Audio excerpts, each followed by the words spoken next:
Medication-assisted treatment is not about swapping one addiction for the other. It's about stabilizing your brain's chemistry so you can breathe, reset, and focus on healing. Let's break down the main options so we can figure out what might actually work for you in your life. First up is methadone. This one has been around the longest. It's a full opioid antagonist, meaning that it activates the same receptors as other opioids, but in a slow, controlled way. It completely stops the cravings and severe withdrawal symptoms without giving you that high. Methadone is usually best if you have a severe, long-term substance use disorder and other medications haven't worked for you. The main thing to keep in mind is that it usually requires daily visits to the clinic at first, which gives you structure but requires real commitment. Next up is buprenorphine, often known as Suboxone or Subutex. This is a partial antagonist. It satisfies the brain's craving and withdrawal, but it hits a ceiling effect, making it much safer against accidental overdose. Suboxone also includes naloxone, which prevents people from misusing by injection. Because of its safety profile, doctors can prescribe buprenorphine for you to take at home, giving you way more flexibility if you work, go to school, or have family responsibilities. In that same buprenorphine category, we have Sublocade, that is the extended release long-term injectable form of buprenorphine.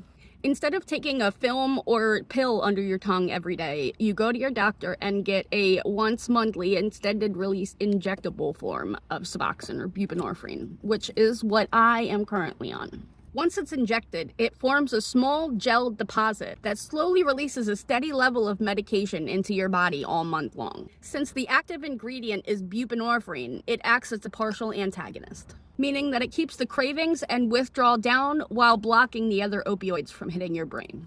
The biggest advantage here is consistency. There are no daily peaks or dips. You don't have to worry about taking a medication every day. You don't have to worry about feeling sick because you forgot a dose. To start Sublocade, you typically have to already be stabilized on another buprenorphine medication like Suboxone for at least 7 days to make sure your body tolerates it. This is ideal for anyone who already is on Suboxone and wants to get off of having that daily medication or pill every day. Next, we have naltrexone, commonly known as Vivitrol in the monthly injectable form. Naltrexone is completely different. It's a total blocker. It sits on your brain's receptors so that if you do drink alcohol or use opioids, you won't feel the effects of it at all. It's approved for both alcohol use disorder and opioid recovery. The catch? You have to be completely detoxed from opioids for at least 7 to 10 days before you can use it, or it'll throw you into a sudden, severe withdrawal.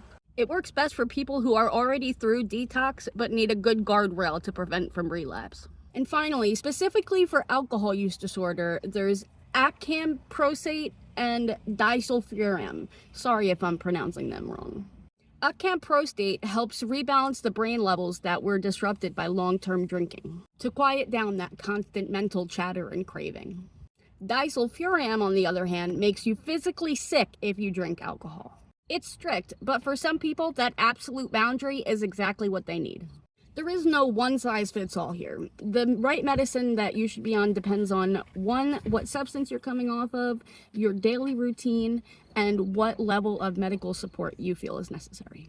Talk to an addiction medical specialist or your healthcare provider who can help you weigh these options safely. If this helped clear things up, share this with someone who might need it, and follow for more raw recovery facts. And have a great day, guys. God bless.